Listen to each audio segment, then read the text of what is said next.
Karibu sana katika channel Richstar, na katika video hii nitaelezea na kukufundisha best rendering settings ndani ya Adobe Premiere Pro, hususan kwa project za music video ama movie or short film na kadhalika.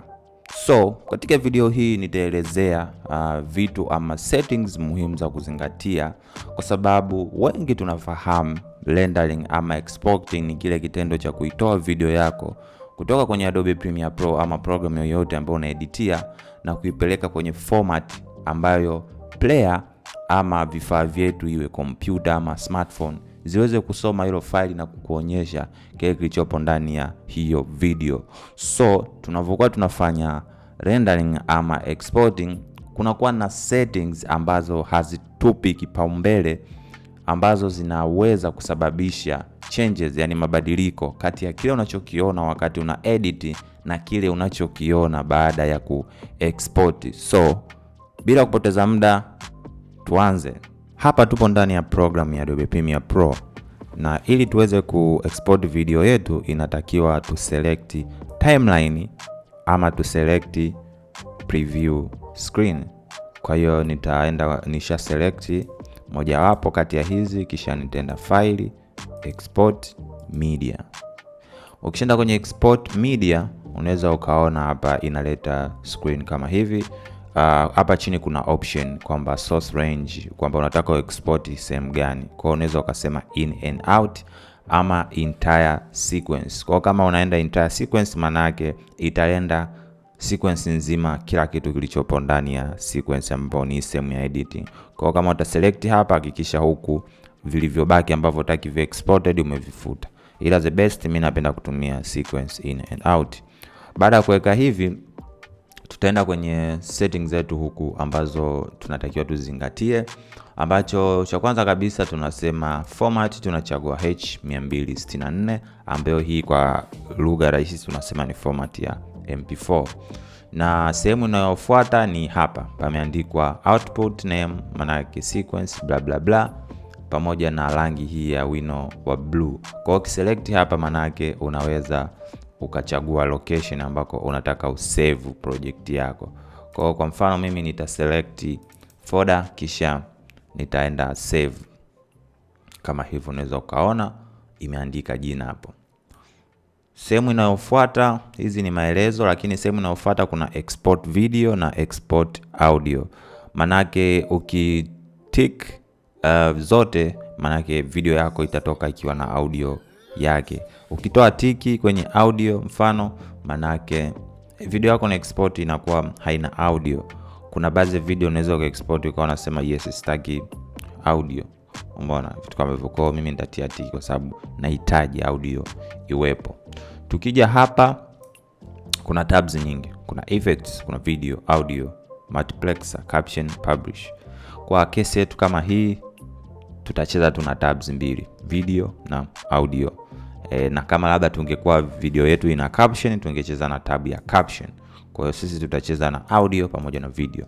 Kwa hiyo tuanze kwanza na kwenye sehemu ya video. Ukienda sehemu ya video hapa, unaweza ukaona hivi kama hivyo unavyoweza kuona. Kwa hiyo labda unataka uchange settings za urefu na upana kwenye video yako. Kwa mfano tu, labda naweza nikatoa tiki hapa, labda nikasema hapa na link, labda nikasema nataka hapa iwe labda 720. Kwa hiyo maana yake video yangu itakuwa hivi. Kwa hiyo pia unatakiwa uzingatie vitu kama hivyo, kwamba unachokiweka hakikisha unajua nini kina maana gani. Labda nitarudisha ile kusema nini uweze kuona. Sawa, nitatia tiki hapa hivi. Kwa hiyo umetoka hapo, tunakuja kwenye sehemu nyingine. Huku zimejiweka settings, kila kitu sawa. Kama unataka change frame rates, unaweza ukaantiki hapa na ukabadilisha ukaweka labda 30 frame per second, lakini mimi nitaacha kama ilivyo. Sehemu nyingine inayofuata ni render maximum depth. Hii sehemu utabidi utie tick. Itakucost time lakini itakupa matokeo mazuri. Kwa utatia tick, manake zile taarifa za video yako, nikimaanisha details, color, zitakuwa exported katika depth, yani kile kina cha juu zaidi cha details. Sawa.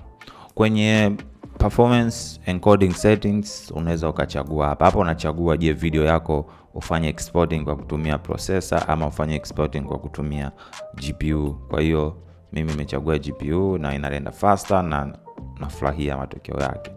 Kwa hiyo wewe utaangalia hapa una GPU, kama una GPU ambayo ina nguvu basi chagua hardware encoding.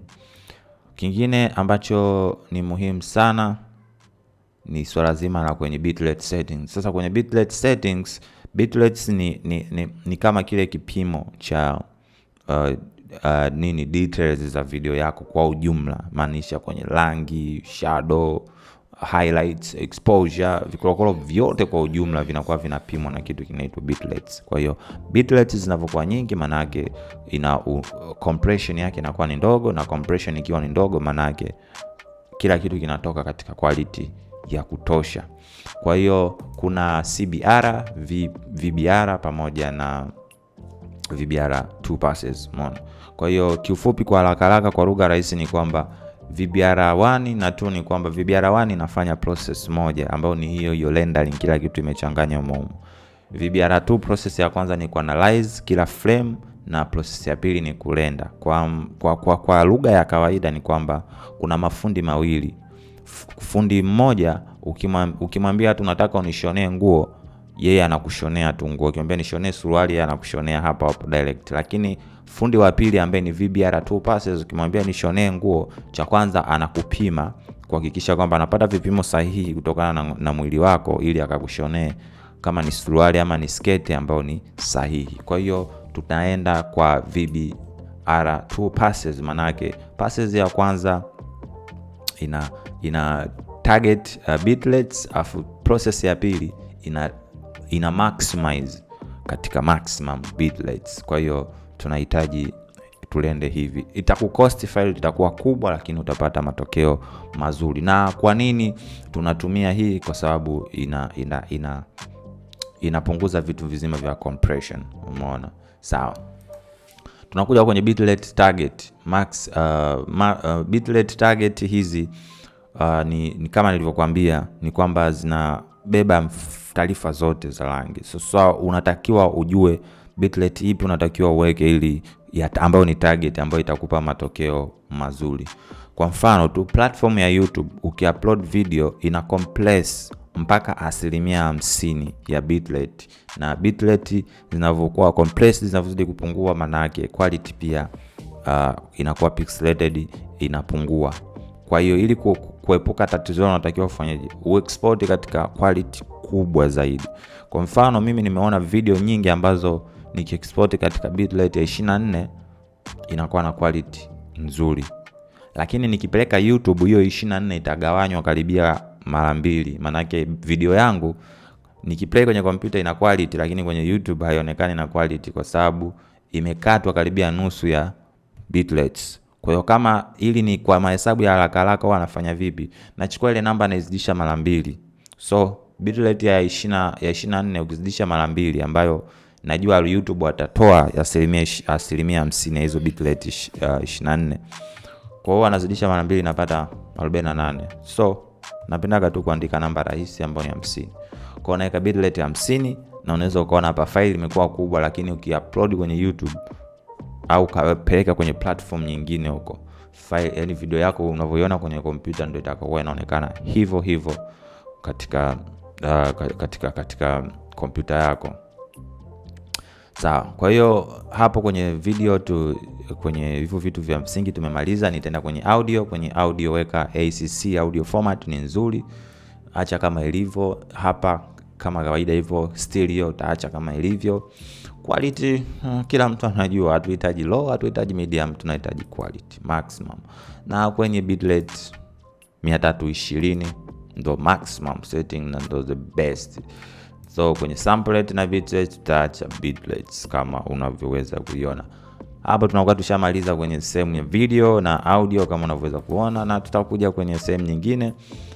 Tunasema tunahitaji maximum render quality, kwa utatia tick maximum render quality. Itakugharimu muda, lakini utapata compression na muunganiko mzuri na mchanganyiko wa rangi na details zote za video zako perfectly. kama inavyotakiwa.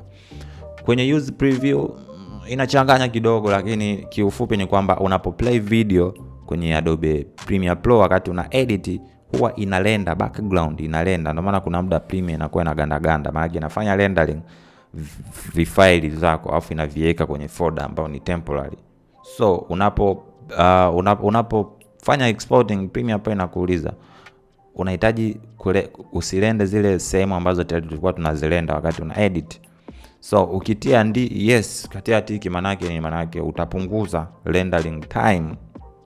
Rendering time itapungua, lakini inaweza ikakuletea shida, ikapunguza quality kwenye baadhi ya scene. Kwenye scene ambazo ziko complex. Na ninavyosema scene complex na maanisha nini? Kwa mfano scene kama hii unavyoweza kuiona ni scene simple. Kwa hiyo kama video yako sehemu nyingi zipo kama hivi, unaweza ukause preview, haitaleta shida sana. Lakini kwenye complex scene kama hii ambayo kuna details mengi, itakuletea shida, na kuna sehemu kutakuwa na tunaita nini, color zinaingiliana kwa mbali afu pixelated, vitu kama hivyo. Kwa hiyo kama unalenda music video ama film ambao scene zinakuwa ni nyingi, kuna same details, kuna vikokoro vingi, na kushauri antique vitu kama hivyo. Baada hapo kila kitu kinakuwa kipo sawa, utakiacha kama vilivyo na utabonyeza button ya export direct kutoka kwenye Premiere Pro. Lakini kama unataka uexport lakini pia hapo uendelee kuedit video nyingine kwenye Premiere Pro, basi bonyeza hapa, manake itapelekwa kwenye Adobe Media Encoder, inakuwa exported, lakini Premiere Pro nayo itakuwa ni free of use. Kwa hiyo utakuwa unaitumia, lakini huko vitu vyako nyuma hapa vinakuwa exported, na unaweza ukalenda video nyingi kwa wakati mmoja. So ukilenda kwa kutumia Adobe Media Encoder, manake zitakuwa unaweza ukapanga hata video 50 na zikawa rendered kwa wakati mmoja. Sawa. Kwa hiyo hivyo ndo kiufupi ambavyo unaweza ukafanya rendering settings. Lakini kama unataka kuitumia hii preset, unachotakiwa kufanya ni kubonyeza hapa juu ambapo pameandikwa save preset. Utaklik hapa, na ukishaweka hapa utaipa jina. Kwa mfano unaweza ukaipa jina labda best, labda unaweza ukaandika 1080p HQ render. Umeona? Kisha weka okay. Baada hapo inakuwa ni preset. Kwa hiyo utakapokuwa una edit haina haja kuhangaika tena. Wewe unaenda tu juu hapa top, kitia tiki, settings zote ulizokuwa unazifanya mwanzo zinajiload automatically, kwa unakuwa una stress tena kupita kila sehemu. Okay, hivyo ndivyo ambavyo unatakiwa ufanye rendering settings katika project zako, sasa music video, ama short film, ama movie ambazo ni rahisi, simple, na natumaini hutofanya tena makosa wakati mwingine, kwa sababu kuna vitu ambavyo nimeweza kukuelezea na umevifahamu. Lakini pia katika namna moja ama nyingine ya kunisupport mimi Richstar kama content creator wa content za Kiswahili, tutorials za Kiswahili, mafunzo ya Kiswahili, ni vizuri ukasupport mimi kwa kununua kozi zangu ambazo zinafundisha hatua kwa hatua jinsi ya kutumia program tofauti, jinsi ya kujifunza graphics katika software tofauti. Kozi hizi ukiingia kwenye link ambayo ipo kwenye maelezo ya video hapo chini, itakupeleka moja kwa moja kwenye platform zangu ambazo unaweza ukanunua hizo course kwa urahisi zaidi, ama unaweza ukanicheck Instagram. Chini hapo kuna link ya Instagram, unaweza ukanicheck DM, then nikakupa utaratibu jinsi gani unaweza ukapata kozi hizi popote pale ulipo. Asante sana. Kumbuka kuangalia video zangu nyingine ambazo unaweza kuziona hapo, zina pop kushoto na kulia. Then ni kutakia siku njema na tukutane tena wakati mwingine.